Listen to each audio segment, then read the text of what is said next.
இப்போ Japan Asian கேம்ஸில் என்ன நடந்ததுன்னா உள்ள நிப்பாட்டிட்டு நம்மளை பாட விட மாட்டாங்க. சரியாக ஆட உள்ள அவதார் சிங்னு ஒருத்தரையும் அசோக் சிண்டையும் வந்து ஆட வைக்கிறதுக்காக முயற்சி பண்ணாங்க. உங்கள் தங்க நகையை விற்று பணம் பெற நம்பிக்கையான நிறுவனம் மேக்ஸ் கோல்ட். கால் 04445454545. தமிழை தாண்டி எந்த லாங்குவேஜ் உங்களுக்கு யூஸ்ஃபுல்லாக இருந்தது, இல்லை நீங்கள் எப்படி ஹேண்டில் பண்ணீங்க அதை? இவர் தமிழை தவிர எதுவும் தெரியாது. சாப்பாடுனா கையாசத்துக்கு காமிப்போம், கபடி விளாட்னா கபடி விளையாட வாண்டு கை தொடை தட்டி கூடுவோம். அர்ஜுனா விருது வாங்குற அளவுக்கு உங்க பிள்ளை உயர்ந்துருவார் அப்படின்னு நினைச்சிங்களா? அப்போ ஸ்டேட்டில் ஆடுவான் வரணும் அப்படின்ட்டு ஆடணும். அவன் ஸ்டேட்டு போய் இந்தியனுக்கு போயிட்டான். அப்பாவுக்கு அப்படியே சிரிப்பு பொங்குது சந்தோஷமா. இப்போ அம்மா இல்லை, அவன் ரொம்ப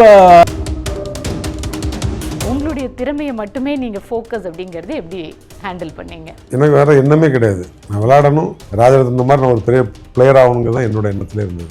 ஓகே, சுற்றி நடக்கிற சாதி சண்டை ஏதாவது எதுக்குமே போக மாட்டோம் நாங்கள். என் ஃப்ரெண்டுக்கு ஒன்றுனா தான் நாங்கள் போய் சண்டை போடுவோம், ஜாதிக்காக நாங்கள் போய் சண்டை போடுவோம். ஒரு டீம்லையும் செலக்ட் ஆகும்போது ஒரு கஷ்டமாக இருந்ததா, இல்லைன்னா ரொம்ப ஈஸியாக கிடைச்சது? கஷ்டங்கிறது பெரிய கஷ்டங்கள். நான் எங்கள் ஊர்லேயே டீமில் இடம் இல்லாமல் மாத்தாண்டன்னு ஒரு ஊருக்காக தான் நான் விளாண்டுருக்கேன். ஏன் ஃபர்ஸ்ட் உங்கள் ஊர்லேயே உங்களை சேர்த்துக்கலாம்? நான் ரொம்ப காலையில் நான் ஓடிட்டு வந்து பார்த்தோம்னா ஒரு சட்டு நிறைய பழைய கஞ்சும் கருவாடு எப்பவுமே ரெகுலராகவே. ஒரு முறை உங்கள் எலும்பு உடஞ்சிருச்சாங்கன்னா? கை உடஞ்சோன்னே இது உள்ளே போய் சொல்லிக்கிட்டு முன்னாடி பிடிச்சாங்கன்னு சொல்லிட்டு நான் கையை அப்படி இழுத்தேன், அப்படியே சட்டக்குன்னு அப்படி ஜாயின் அப்படியே வாங்கிட்டேன். நான் வந்து 10வது நாளே ஓட ஆரம்பிச்சிட்டேன். அதாவது கையில் கட்டு, ஓடும்போது செருப்பும் போட மாட்டீங்க. 10 நாள் நான் ப்ராக்டிஸ் பண்ண வந்தாலே என் மனசு வந்து உறுத்தும். அந்த தெம்பு இல்லாத மாதிரி தெரியும். ஓடினா தான் எனக்கு வந்து அந்த ஒரு டீம்லையும் செலக்ட் ஆகும்போது இருந்த மெயினான கஷ்டம்னா என்னவா இருந்ததுன்னா? நம்ம உள்ளே போகிறது தான் கஷ்டம். செலக்ட் பண்ணுறது வந்து நம்ப மாட்டாங்களா அவங்க? நம்மளோட திறமைகள் அவங்களுக்கு தெரியும், இருந்தாலும் அவங்க வந்து நம்மளை தடுத்துக்கிட்டே இருப்பாங்க. மண்டைக்கு எனர்ஜி வேணுங்கிறதுக்காக நீங்கள் சுவரை முட்டி மரத்தில் முட்டிலாம் ப்ராக்டிஸ் பண்ணீங்க? மரம் செவரு முட்டியே எங்களுக்கு இருந்தவங்க ஒரு தென்னை மரத்தை பட வச்சுட்டாங்க. மண்டை வலிக்காதா? எங்கள் ஒரு பர்சன்ட்டு குலுங்கும், ஆடும். அப்படி நான் ஒரு நிமிஷம் தண்ணிகள் இருப்பேன். அதே மாதிரி அந்த கபடி கபடி கபடி கபடி கபடி கபடி கபடி கபடி கபடி கபடி கபடிங்கிறது அந்த கேண்டும் பாடிக்கிட்டே இருப்பேன். ஒருத்தரால் கண்டினியூஸாக எவ்வளோ நேரம் சொல்ல முடியும்? 30 செகண்ட் நம்மளுக்கு இப்போ கொடுக்குறாங்க. அப்போ அப்படிலாம் இல்லை, நான் அதிகமாக பாடுறேன்.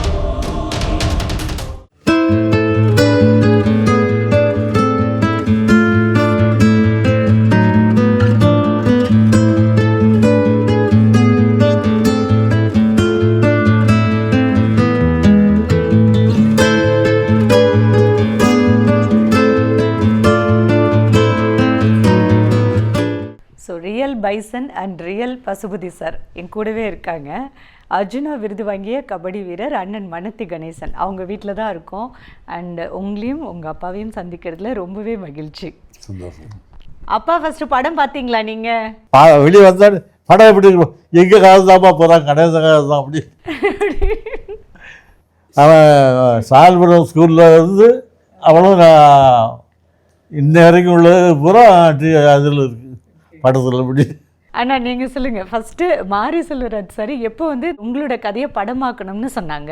மாரி வந்து 2020-21 நினைக்கிறேன். அப்போ தான் என்கிட்ட வந்து முழு கதையும் வந்து கேட்டுட்டு இருந்தாங்க. அப்புறம் அண்ணன் உங்களை வச்சு ஒரு படம் பண்ணணும்னு நினச்சி. ஆனால் உண்மையில் அப்போ நானும் ரொம்ப கேஷுவலாக சொன்னோன்னே நானும் அதை ஒரு பெருசாக நினச்சிக்கல. ஆனால் நேற்று அந்த படத்தை பார்த்து வந்தப்போ தான் எனக்கு அதோடைய தாக்கம் புரிஞ்சுது. எனக்கு அண்ணன் இயக்குனராக உங்களை சந்திச்சாங்க, பட் அதுக்கு முன்னாடி சின்ன வயசில் ஊர்க்காரராக உங்களை பார்த்துருக்காங்க. இப்போ ரொம்ப சின்ன பையன் இல்லை, எனக்கு ரொம்ப இப்போ இதாக தெரியாது. அவங்க ஊரில் சதீஷ்னு சொல்லி ஒரு கபடி பிளேயர் இருக்கார். அப்புறம் இவங்களாம் தான் எனக்கு சதீஷ் பிரபா, அவங்களாம் பிரகாஷ் இவங்களாம் இருக்காங்க. அவங்களாம் வந்து எனக்கு நல்லா தெரியும். அதில் லட்சுமணன் எல்லாருமே அந்த டீம், அவங்க டீம் நல்ல டீம், நல்லா விளையாடுவாங்க. அதில் பழைய முருகேசன் பையன்லாம் ஒரு பையன், அந்த டீம் நல்ல டீம், எல்லா டீம் பொசிஷன் போனால் சதீஷுங்கிற போய் ரொம்ப நல்லா விளாண்டுருப்பான். அவன் இன்றைக்கி தமிழ்நாடு போலீஸில் இருக்கான். அவன் அந்த தம்பிகிட்ட நீங்கள் கேட்டாலே சொல்லுவான் எல்லாத்தையுமே. அப்போது இவங்களாம் ஒரே செட்டு மாறிலாம். அப்போ இவங்களாம் விளையாட அவங்க டீம் புனியவங்க டீமுக்கு விளையாட வர்றது மாதிரி பொசிஷனில் இருப்பாங்க. நான் வந்து அதுக்கும் நான் 5 வருஷத்துக்கு முன்னாடி நான் வந்து இந்தியன் டீம் விளையாண்டு வந்துட்டேன். அப்போ தம்பிக்கு வேணால் மிஞ்சி போனால் ஒரு 13-14 அந்த வயசு அந்த ஸ்டேஜில் தான் இருப்பாங்க. மாரி செல்வராஜனும் விளையாடி இருக்காங்க கபடி. அதனால தான் அவர் வந்து அவ்வளோ ஸ்கில்லையும் அவ்வளோ நம்ம சொல்ல தான் செய்வோம், ஸ்கில்லுக்குள்ளே அவர் சொல்லி கொடுத்துருவார். அந்த நம்ம கபடியோட முழு இதையும் அவர் முழுக்க அவருக்கு இந்த விரலில் ஃப்ராக்சர் ஆச்சு, காலில் அடிபட்டு இருந்தது. ஆமாம், ஆங்கில இதாக இருந்தது. எதை பற்றியுமே கவலைப்படுறான். அந்த கபடி பிளேயருங்க ஒரு இதனால தான் இன்றைக்கும் அது அவர் எதுலனாலும் தொழிற்க ஊரில் ரெடியாக இருப்பார். டக்குன்னு தண்ணியில் பாயணும்னு பாய்ச்சிருவார். எதை பற்றியுமே கவலைப்பட மாட்டார். ஸோ அவங்க உங்களுக்கு ஃபேனாக இருந்திருக்காங்க அப்படின்னு தம்பி சொன்னது எனக்கு பற்றி தான் எனக்கு தெரியும். எனக்கு அந்த படத்தை பார்த்துட்டு ஒன்று கேட்கணும் அப்படின்னு தோணுச்சு. அண்ணன் டென்ஷன் ஆனால் ஓட ஆரம்பிச்சிருவீங்களா? உண்மையிலே தான். எந்த டைம் பிடி சார்கிட்ட நீங்கள் பேசியிருந்தா எங்கள் சார் சொல்லியிருப்பாங்க, 11 மணிக்கு ஒரு தடவை ஓடுவேன். கிளாஸில் இல்லைனாலே கிரவுண்டில் இருக்கணும்னு தான் அர்த்தம். நீங்கள் ஓட ஆரம்பிச்சது எத்தனை வயசில்? 16 வயசுலேருந்து 20 வயசு வரைக்கும் ஓடுனது. 8 கிலோமீட்டர் 10 கிலோமீட்டர் ஓடிட்டே இருப்பீங்க. ஆமாம். எதனால ஃபஸ்ட்டு ஓட ஆரம்பிச்சிங்க? ஏதோ ஒரு டென்ஷன் ஆகி அதுலேருந்து அந்த ஃப்ரஸ்ட்ரேஷனை உடைக்கிறதுக்காக ஓட ஆரம்பிச்சிங்களோ? அப்படி இல்லை. அது எப்படின்னா எங்கள் ஊரில் வந்து நாங்களாம் ஒரே செட்டு. சின்ன வயசு பசங்களை கூட சீனியர் டீம் பாருங்க எங்களை வந்து உள்ளே இறக்க மாட்டாங்க. நான் அவங்கள மாதிரி விளையாட ஆரம்பிச்சதுக்காக நம்ம ப்ராக்டிஸ் ஆரம்பிச்சோம். ஆனால் நீங்கள் ஒரு மிகப்பெரிய உளவியல் அதில் பதிவு பண்ணியிருக்கீங்க. நம்ம எங்கெல்லாம் வேணான்னு சொல்கிறாங்களோ, எங்கெல்லாம் நம்மளை நிராகரிக்காங்களோ, அப்போது இன்ஃபீரியராக ஃபீல் பண்ணிட்டு உட்காரது தான் பொதுவாக மனிதர்களோட குணம். ஆனால் நீங்கள் அங்கே வந்து உங்களை பாசிட்டிவாக எடுத்துக்கிட்டு என்னை நான் வர வைக்கிறேன் அப்படின்ற மாதிரி ஓட ஆரம்பிச்சிருக்கீங்க. என் பசங்களுக்குமே அதான் சொல்லுவேன் எப்போவுமே. எதை கண்டு நீ வந்து உடஞ்சி போயிடக்கூடாது. உன்னால் முடியாத எதுவுமே கிடையாது.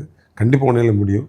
நீ வந்து என்றைக்கு வந்து மனம் உடஞ்சிட்டாலும் நீ வந்து தோல்வியை சந்திக்க வேண்டியிருக்கும். நீ வந்து திரும்ப நீ முயற்சி பண்ணால் ஜெயிக்க முடியாது எதுவுமே கிடையாது. அதனால் நீ வந்து கண்டிப்பாக உன்னோட விடாமுயற்சி தன்னம்பிக்கை மட்டும் விடாதான்னு சொல்லி. இப்போ படத்தில் வந்து ரியல் அப்பா இங்கே கூடவே இருக்காங்க. படத்தில் வந்து பசுபதி சார் வந்து கபடி வேண்டாம் அப்படின்னு சொல்லி சமாதானப்படுத்தி சம்மதிக்க வைக்கிறதுக்கே நிறைய காட்சிகள் இருக்கும்.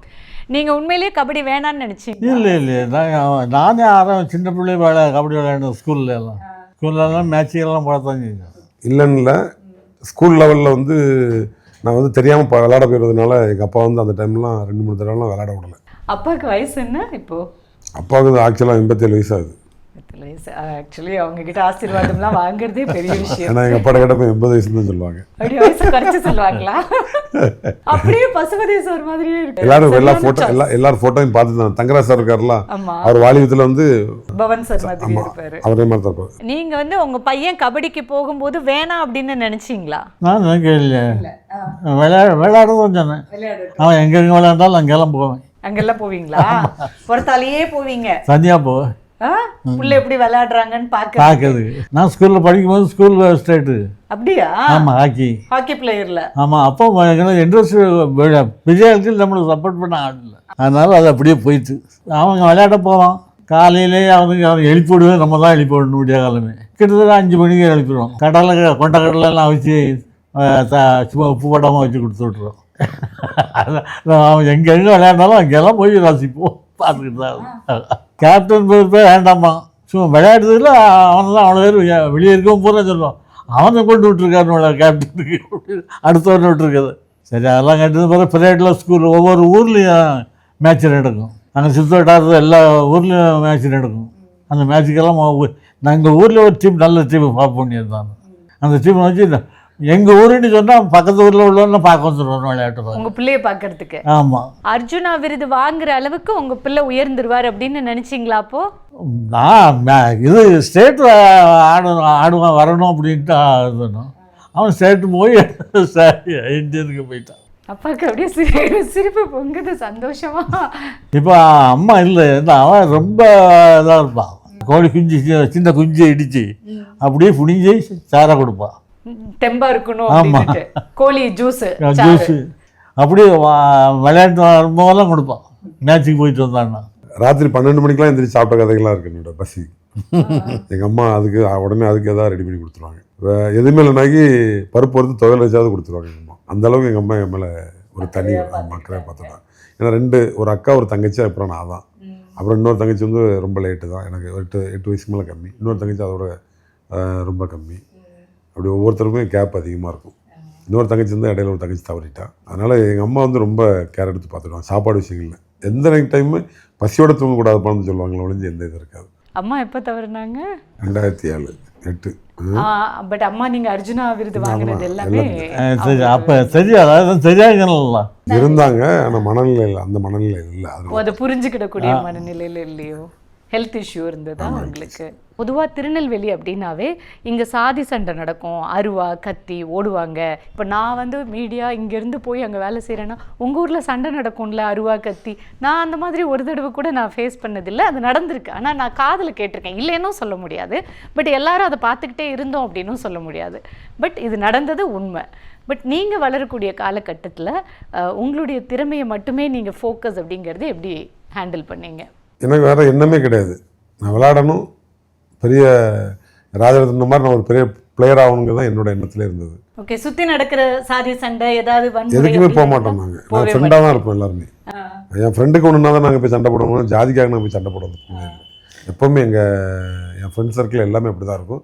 நாங்கள் வந்து எங்கள் ஊரில் விளாண்டுட்டு இருக்கப்போ 2-3 இடத்துல பிரச்சனை வந்த உடனே அப்போவே நாங்கள் வந்து ஊர் டீம் விளாடக்கூடாது, வெளியே போயிடலாம்.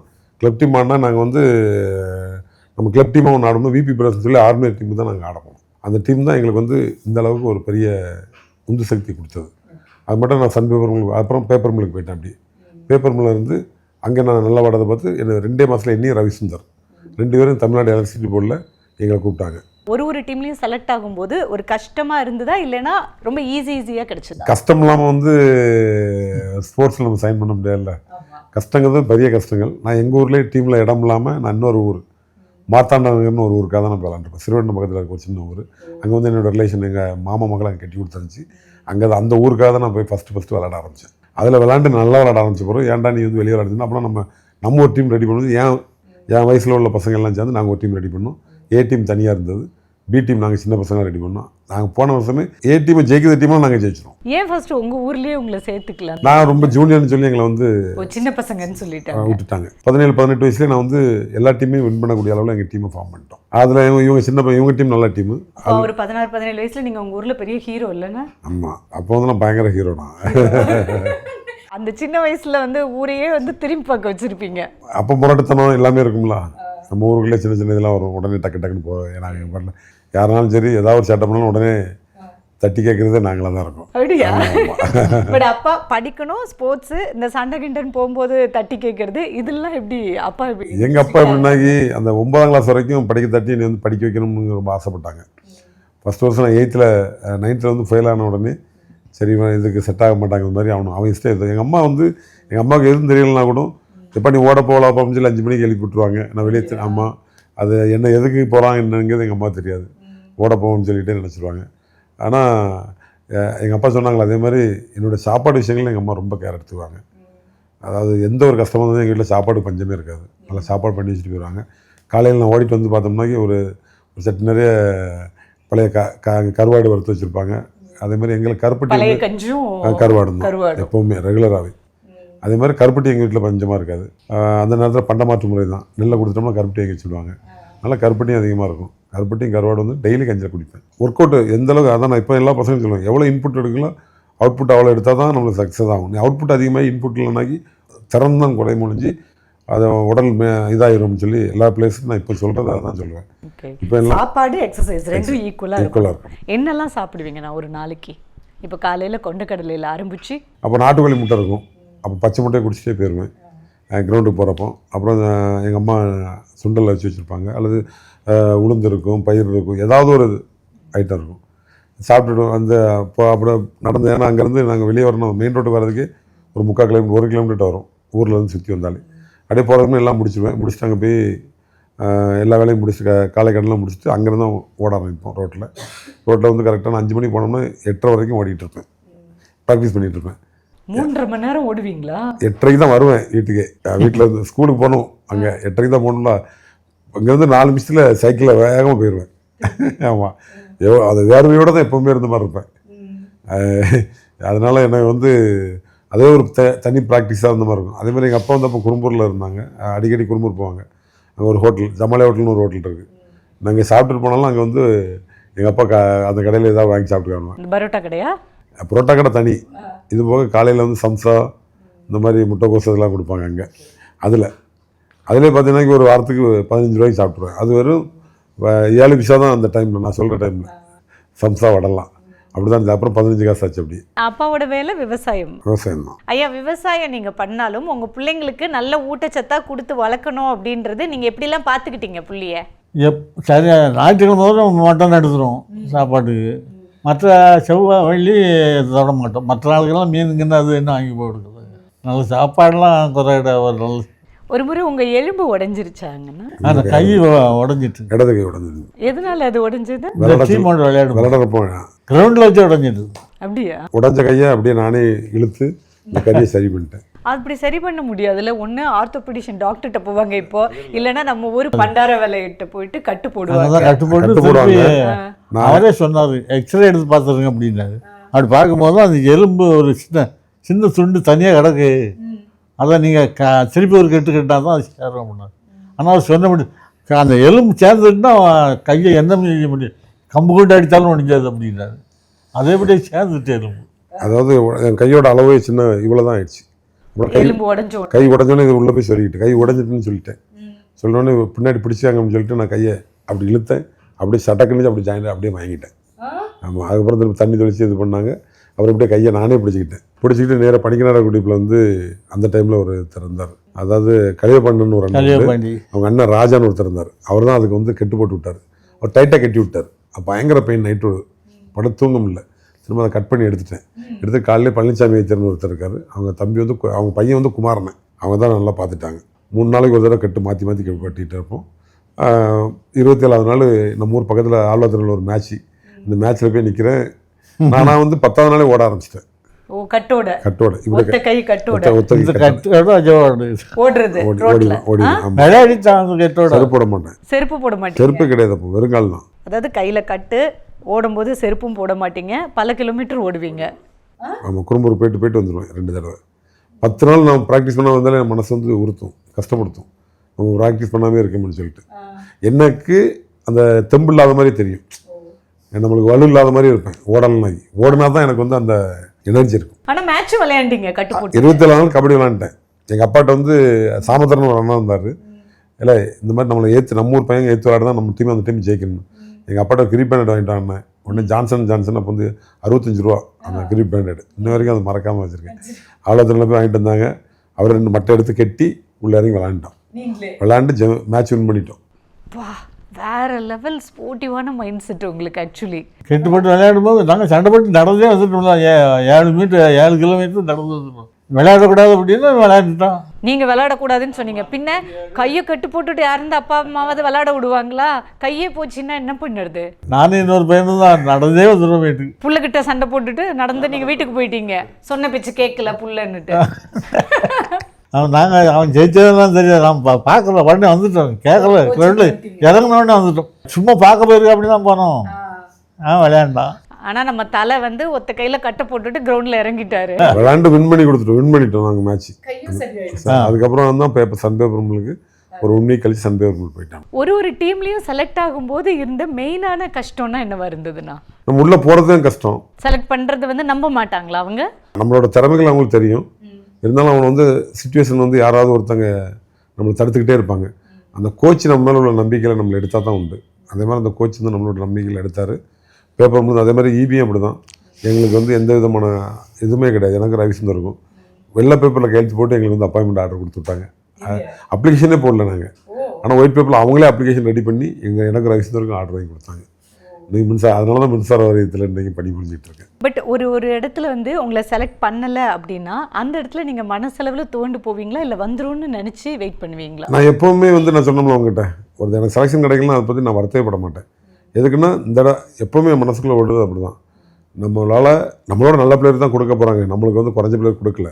அதனால் அந்த செலெக்ஷனில் வந்து நான் வந்து இப்போ பெருசாக ஒன்றும் இது பண்ணல. ஆனால் மனசு வந்து கொஞ்சம் வருத்தப்படுவேன்.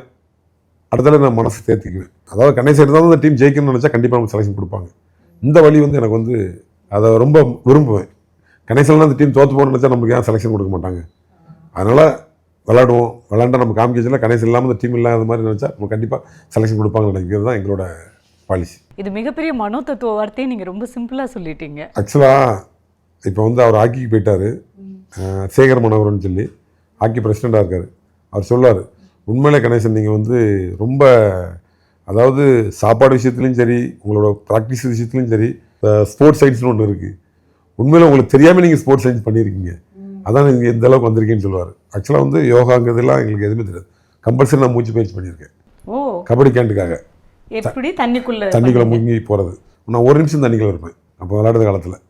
அதே மாதிரி அந்த கபடி கபடி கபடி கபடி கபடி கபடி கபடி கபடி கபடி கபடி கபடிங்கிறது அந்த கேண்டும் கண்டினியூவாக பாடிக்கிட்டே இருப்பேன். அதாவது 30 செகண்டு நம்மளுக்கு இப்போ கொடுக்குறாங்க. அப்போ அப்படிலாம் இல்லை, நான் அதிகமாக பாடுவேன். அதாவது 30 செகண்ட் நம்மளுக்கு இப்போ கொடுக்குறாங்க. அப்போ அப்படிலாம் இல்லை, நான் அதிகமாக பாடுவேன். ஒருத்தரால கண்டினியூஸாக எவ்வளோ நேரம் சொல்ல முடியும்? அதான் ஒரு நிமிஷம் நம்ம தண்ணிக்குள்ள இருப்போம்ல, அந்த ஒரு நிமிஷம் வரைக்கும் நம்ம சொல்லலாம். 45 செகண்ட் ரொம்ப இதாக சொல்லிடலாம். ஆனால் நம்ம 30 செகண்ட் தான் அந்த இதுலன்னு சொல்லி இப்போ அதுக்கப்புறம் ரூல் கொண்டு வந்தாங்க. இடையில பிரேக் த கண்டு தான் கொடுத்தாங்க. தம் ஓட்டுலாம் கொடுத்தாங்க முதல் ஸ்டார்டிங்கில். இந்த மாதிரி சின்ன சின்ன இதுலலாம் தம் ஓட்டை கட் பண்ணி பிரேக் த கண்டு இப்போ கொடுக்க ஆரம்பிச்சாங்க. நல்லா தம் கட்டி உட்காந்துருப்பேன். சும்மா உட்காரும்போது எப்படி உட்காந்துருப்போம்? எதுக்காக? கபடி பாடுறதுக்கு அந்த கேண்டுக்கா. இதை தவிர்த்து நீங்கள் கபடி விளையாடும் போது காலு கையை தாண்டி தலைக்கும் நிறைய பவர் வேணும், எனர்ஜி வேணும், மண்டைக்கு எனர்ஜி வேணுங்கிறதுக்காக நீங்கள் சுவரை முட்டி மரத்தில் முட்டிலாம் ப்ராக்டிஸ் பண்ணீங்க. ஆக்சுவலாக வந்து மரம் செவரு எங்கள் இதில் பனைமரம் தென்னை மரம் பிரச்சனையே கிடையாது. பயங்கர இதாக முட்டுவேன், மரத்தில் முட்டுவேன். அதான் பேப்பர் மூலம் நான் ரவிசுந்தர் நானும் இருக்கிறதுல அவன் சோல்டர் உண்டு அடிப்பான், நான் தலையுண்டு முட்டுவேன். முட்டியே எங்களுக்கு இருந்தவங்க ஒரு தென்னை மரத்தையே படம் வச்சுட்டாங்க. ஐயோ, ஆமாம், நான் சன் பேப்பர் மில்லில் இருக்கிறப்போ அந்த அளவுக்கு நாங்கள் வந்து ப்ராக்டிஸ் வந்து எப்படின்னா மண்டை வலிக்காதா? அது இப்போ இன்னும் எனக்கு மண்டையில் ஒரு கீரல் கூட இருக்காது. எங்கள் ஒரு பஸ் ஸ்டாண்டே குலுங்கும், ஆடும் அப்படி. அப்பா போகிற மக்களுக்கு கிண்டல் அடிச்சு விட்டாங்க. அந்த கேளுங்க எல்லாரும் சொல்லாங்க, பஸ் ஸ்டாண்டே முட்டி ஆட வச்சுட்டா அப்படின்னு. ஆனால் அம்மா அப்பாலாம் அதை பார்த்தாக்கா மண்டை உடஞ்சிரும், மூளை சிதறிடும், ஏன் போய் முட்டுற அப்படி கேட்பாங்கல்ல. நம்ம அவன் முட்டு உடஞ்சாதான் அவன் முட்ட மாட்டான். பட் இது கேட்கும் போதே எனக்கு வந்து ரொம்ப வித்தியாசமாக இருக்குது. சின்னதாக இடித்தாலே ஏமே அப்படின்னு சொல்கிற இடத்துல முட்டதுனால தான் மண்டை கொண்டு 4 பேர் 5 பேர் பிடிச்சாலும் முட்டி தள்ளிட்டு ஓடிடுது. அதுதான் அந்த பைசன் காலமாடன்னு இயக்குனர் மாரி செல்வராஜ் கரெக்டாக வச்சுருக்காரு. இந்த மண்டையில் முட்டி 4 பேரை தள்ளுறது ஏன் அப்படின்றதுனால அதுக்கான எனர்ஜி நீங்கள் வந்து கிரியேட் பண்ணியிருக்கீங்க.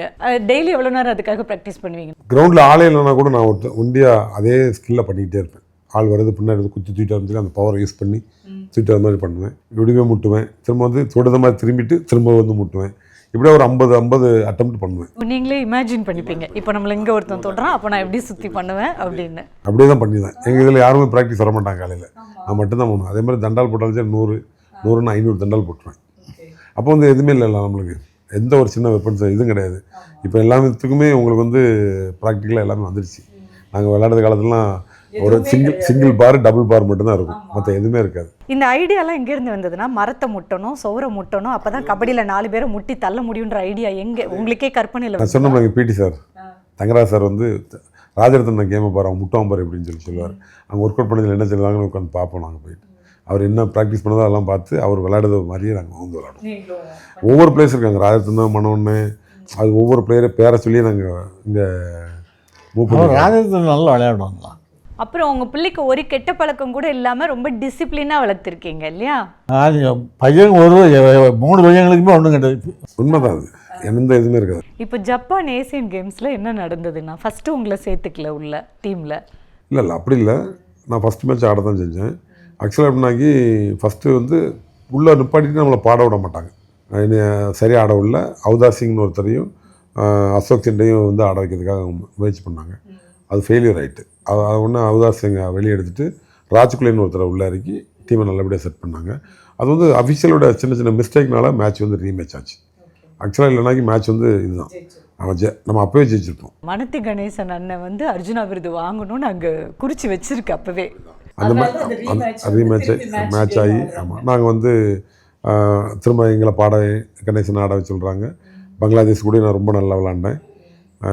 அது ஒன்று, பங்களாதேஷுக்குள்ள அதிக பாயிண்ட் நான் எடுத்தது நானாக தான் இருப்பேன். நாங்கள் 3 பேர், தீரத்ராஜ், அசோக் சிண்டே, நான். பாஸ்கரனை வந்து ரைட்டாக ஆல்ரவுண்டர், அதனால் அவர் வந்து அதிகமாக ஆஃபன்ஸ் யூஸ் பண்ணல. தமிழ்நாட்டை தாண்டி போகும்போது ஹிந்தி தெரியணும், ஆங்கிலம் தெரியணும் அப்படின்ற ஒரு விஷயம் இருக்குது. ஸோ நீங்கள் 90s காலகட்டங்களில் போய் விளையாடும் போது தமிழை தாண்டி எந்த லாங்குவேஜ் உங்களுக்கு யூஸ்ஃபுல்லாக இருந்தது, இல்லை நீங்கள் எப்படி ஹேண்டில் பண்ணீங்க அதை? எங்களுக்கு கபடி லாங்குவேஜ் மட்டும் யூஸ்ஃபுல்லாக இருந்தது, சாப்பாடு லாங்குவேஜ் யூஸ்ஃபுல்லாக இருந்தது. நாங்கள் வேறு எதுவுமே தெரியாது, தமிழை தவிர எதுவும் தெரியாது. சாப்பாடுனா கையை காமிப்போம், கபடி விளாட்னா கபடி விளையாட வாண்டு போய் கை தொடை தட்டி கூப்பிடுவோம். அப்படி தான் இருந்தது. அப்புறம் திரும்ப உள்ளே போனோடனே ஸ்கில்லுக்கு என்னென்ன தேவையோ அதை வந்து நாங்கள் வந்து கற்றுக்கிட்டோம். அப்புறம் சாப்பாட்டுக்கு என்னென்ன தேவையோ அதையும் தெரிஞ்சுக்கிட்டோம். அதனால் சாப்பாட்டுக்கும் விளையாட்டுக்கும் வந்து நாங்கள் தெரிஞ்சு வச்சுக்கிட்டோம். மற்ற எதுவுமே அதிகமாக பார்த்தீங்கன்னா, ஏன்னா நாங்கள் வந்து 5-6 பேர் தமிழ்நாடு பேசியிருந்தோம். அந்த இடம் நேஷனல்ஸ் நம்ம தான் வின்னார், நேஷனல் கேம்ஸ் நம்ம தான் வின்னார். அதனால் நம்ம தமிழ்நாடு பிளேயர்ஸ் ரொம்ப இருந்ததுனால எங்களுக்கு அது ஒன்றும் பெருசாக தெரியல. உலக அளவில் போய் விளையாண்டுருக்காங்க, ஆனால் தமிழ் மொழி மட்டும்தான் எனக்கு நல்லா தெரியும், ஹிந்தி இங்கிலீஷ் எதுவும் தெரியாது. பட் அது பிரச்சனை இல்லை, இங்கே விளையாடுறதுக்கு திறமை தான் தேவை அப்படிங்கிற ஒன்று ப்ரூவ் பண்ணியிருக்கீங்க இல்லையா? இந்தியன் டீம்னாலே உங்களுக்கு வந்து ஒவ்வொருத்தவங்க ஒவ்வொரு மொழி இதில் தான் வருவாங்க. ஹிந்தி வந்து எல்லா ஸ்டேட்லேயும் இருக்குது, நம்ம ஸ்டேட்டில் இல்லைன்னா கூட அதை வந்து ஒரு பெருசாக நம்ம எடுத்துக்கிட்டதும் இல்லை. நம்ம வந்து நம்ம தமிழ் ஏன்னா அந்த டைம்லேயே எதுனாலும் தமிழில் தான் பேசிகிட்டு இருப்போம். அது மட்டும் இல்லாமல் தமிழ்நாட்டு பிளேஸ் அன்றைக்கி வந்து 6 பேர் 7 பேர் கேம்பில் இருந்தோம். ஏன்னா தமிழ்நாட்டில் வந்து 5 பேர் இருந்தோம். இந்தியன் ரயில்வேஸு, இந்தியன் போஸ்டலு, இந்தியன் போர்ட்ரஸ்ட்டு எல்லாத்துலேருந்துமே வர்றதுனால எங்களுக்கு வந்து ஸ்ட்ரென்த் அதிகமாக இருந்துச்சு. அதனால் நம்மளை வந்து எல்லாருமே மதிச்சிட்டு இருந்தாங்க. அந்த காலகட்டத்தில் வந்து ஒரு செலெக்ஷன் ஹெல்ஸ் முடியச்சில் ஃபைனல் செலெக்ஷன் வந்து அனௌன்ஸ் பண்ணுவாங்க டேரெக்டாக. அதுதான் வந்து இப்போ அப்படி இல்லை. எந்த இதுவுமே ஃபைனல் செலெக்ஷன் அனௌன்ஸ் பண்ண மாட்டாங்க. பேப்பராக எடுத்துகிட்டு போகிறது மாதிரி இருந்தாங்க. அதுக்கப்புறம் திரும்ப ஒவ்வொருத்தருங்களும் பாண்டியன் சார் அப்போ வந்து எஸ்பி சாராக இருந்தாங்க. அவங்க தான் மேனேஜராக டீமோட வந்தாங்க. இல்லை அதை உடனே ஓப்பன் பண்ணணும், ஆனால் அது வந்து டீம் அனௌன்ஸ் பண்ணியிருந்தேன்னு சொல்லி வெயிட் பண்ண வச்சாங்க. அப்போ தான் வந்து ஒரு 2 ஹவர்ஸ் யாருக்கு என்னங்கிறதே தெரியாமல் உட்காந்துட்டு இருந்தோம். அப்புறம் கடைசியில் கணேசன் டீமில் இருக்கான்னு சொல்லி அவங்களோட பாண்டியன் சாரோடைய ஒய்ஃப் வந்து என்னுடைய கபடி வந்து ரொம்ப நேசித்தாங்க எல்லா மேட்சஸுக்குமே. அதனால் அவங்க போய் ஒரே வாரம் சொல்லிட்டாங்க, கணேசன் அன்னைக்கு தமிழ்நாட்டில் வந்து இது இல்லைன்னு சொல்லிட்டு இருந்தாங்க. அதுக்கப்புறம் தான் செலெக்ஷன் ட்ரையல்ஸே முடிஞ்சது. இந்த மாதிரி ஒரு தடங்கள் வரும்போது யாராவது ஒருத்தர் இந்த திறமையை அங்கீகரித்து அதிகாரத்தில் இருக்கவங்க அந்த நேமை ரெஃபர் பண்ணும்போது போய் சேர்ந்தது. அதிகாரத்தில் இருக்கவங்க மட்டும் இல்லை, நல்ல திறமையான விளையாட்டவர்கள் என்றைக்குமே மிஸ் ஆகக்கூடாங்கிறது அவங்களுடைய எண்ணம். அவ்வளோதான். அதிகாரத்தவங்க தப்பு பண்ணால் தான் நம்ம தப்பாயிட்டோமே. அதனால் அதிகாரத்தில் இருக்கவங்க வந்து அந்த என்றைக்குமே திறமையான பிளேயர்ஸை போடணும்னு தான் நினைப்பாங்க. ஒரு சில விஷயங்கள் நடந்தால் கூட அது வந்து என்றைக்கும் திறமைக்கு மரியாதை இருக்கணும். திறமை வந்து என்றைக்கும் ஜெயிச்சிடும். அர்ஜுனா விருது வாங்கின அந்த நிகழ்வை இப்போ நினைவில் கொண்டு வரலாமா? அர்ஜுனா வாங்கும்போது இவன் ஊரில் இவன் விளையாண்டுக்கிட்டு இருக்கான் மைதானத்தில். நாங்கள் தான் முதல்ல பார்த்தது டிவியில். எங்கள் எம்பி தனுஷ்கோடி ஆயுதம் தான் சொன்னது, மினிஸ்டர் இந்த மாதிரி அர்ஜுனா அவார்டு வாங்கியிருக்கு அப்படி சொல்லி டிவியில் சொன்னது. நான் கேட்டு இவங்க காலையில் தான் சொன்னோம், நைட்டில் தெரியாதுன்னு நினைக்கிறேன். டிவியில் நியூஸில் பார்த்து தான் உங்களுக்கு தெரியும், அவருக்கு நைட்டு தான் தெரியும். அதாவது அப்படின்னா அப்பாவுக்கு வந்து அப்பா வந்து ஒரு இதில் இருக்கலாம், அப்பாவுக்கு ஒரு நியூஸ் வருது. அப்பாவோட ஆசிரியர் ஒய்டிசான்னு சொல்லுவாங்க, அவர் எனக்கு வந்து நியூஸை பார்த்துட்டு வந்து எனக்கு வந்து நான் மெஞ்சாபுரம் மேட்ச் வந்து எப்படி இருந்தது முதல் முறை கேட்கும்போது? அவளே அப்படியே புல்லரிச்சு போயிருந்தேன். என்னுடைய நண்பன் செல்லத்துறை அப்போ வந்து உங்களுக்கு வந்து 2 வீலரில் தான் போகணும், வேறு வழி இல்லை. அவரோட பைக்கில் போய் அவங்க ஊரில் நான் பரமக்குடிச்சியில் போய் தங்கிட்டேன். உடனே அங்கே தான் வந்து நியூஸ் பேப்பர் காலையில் பார்த்து அந்த நியூஸ் பேப்பரை கொண்டு வந்த பிறகு தான் வீட்டுக்கே வந்திருக்கேன். நான் எங்கள் ஊருக்கு வந்திருக்கேன். அது உண்மை அப்படின்னு தெரிஞ்சுக்கிட்டதுக்கு அப்புறமே டிவி கிடையாது அப்போலாம் புதுசாக. அந்த ஊரில் 1 டிவி 2 டிவி தான் இருக்கும். அந்த மாதிரி வச்சிருந்தது டிவி. அங்கே மெஞ்சாபுரத்தில் வந்து அவர் சார் ஒய்டி சார் வீட்டில் இருந்துச்சு. அவங்க தான் கூட்டி கொண்டு காமிச்சாங்க. அண்ணா வந்து ஜப்பான் போய் ஏசியன் கேம்ஸ் என்ன கேம்ஸ் விளையாண்டாலும் நீங்கள் அந்த ஊரில் இருக்கிற ஒரே டிவியில் தான் பார்க்கணும், வேறு வழி கிடையாது. எல்லாமே ஊரே அங்கே காத்திருக்கும். ஒரு சீன் மட்டும் காமிப்பாங்க, ஒரு ரைடு காமிப்பாங்க, அல்லது ஒரு டிஃபென்ஸ் காமிச்ச மாதிரி காமிச்சு இன்னைக்கு இந்தியன் டீம் ஜெயிச்சதுன்னு சொல்லி போட்டுருவாங்க. அதுக்காக மொத்த ஊரும் ஆமாம். இல்லை எப்போவுமே 7 மணிக்கு எல்லோரும் போயிடுவோம் இந்த நியூஸ் பார்க்குறதுக்கு. படம் தான் நாடகம் போடுவாங்கல்ல, இதுக்காக ஏகப்பட்ட கூட்டம் போயிருந்து தெருவில். எம்புட்டு பெருமை. ஏன்னா ஒரு கிராமத்தில் இருந்து வந்து அண்ணா இவ்வளோ சாதனை பண்ணிருக்காருல்ல. ஃபோனே எனக்கு தான் கொடுத்தாங்க. அதுக்கு உங்க வீட்டுக்கு தான் ஃபோன் வந்து? எங்கள் வீட்டுக்கு தான். ஆமாம், உங்க பையன் விளையாண்டு இப்படி ஜெயிச்சுட்டே இருக்கிறதுனால உங்க வீட்டுக்கு டிபார்ட்மெண்ட்ல இருந்து கொடுத்துட்டாங்க. அவங்களுக்கு தெரியாதுல கட்டிங் பூரா வச்சிருப்பேன். பேப்பர் கட்டிங் பேப்பர்லாம் சேர்த்து பேப்பர்லாம் கட்டிங் பண்ணி வச்சிருப்பேன். எல்லா பேப்பர் கட்டிங் எங்கள் ஊரில் என்ன நம்ம தமிழ்நாட்டில் என்னென்ன நடக்கோ அது பூரா வெட்டியிருப்போம். அர்ஜுனா அவார்டு வாங்கினா அது ப்ரிஃபரன்ஸ் என்னென்னு அதுக்கு பிறகு தான் தெரியும் என்னென்ன இதெல்லாம் கொடுத்தாங்கன்னு. ஃப்ரீயாக எந்தெல்லாம் வந்து அதெல்லாம் ஒன்றும் வாங்கலை. ஓ, அந்த அவார்டு கூட என்னெல்லாம் கிடைச்சதோ அதெல்லாம் வாங்கிக்கல. இந்த இதுக்கு அர்ஜுனா அவார்டுக்கு தனியாக ஒரு இது உண்டு, எல்லாம் கொண்டு கொடுத்தாங்க. எதுவும் வாங்கிக்கல. அந்த அளவுக்கு அதெல்லாம் வாங்கிக்கணும் பயன்படுத்திக்கணும்னு கூட உங்களுக்கு தெரியாத அளவுக்கு விளையாட்டு மட்டும்தான் தெரியும் அண்ணனுக்கு. உங்கள் தங்க நகையை விற்று பணம் பெற நம்பிக்கையான நிறுவனம் மேக்ஸ் கோல்ட். கால் 04445454545.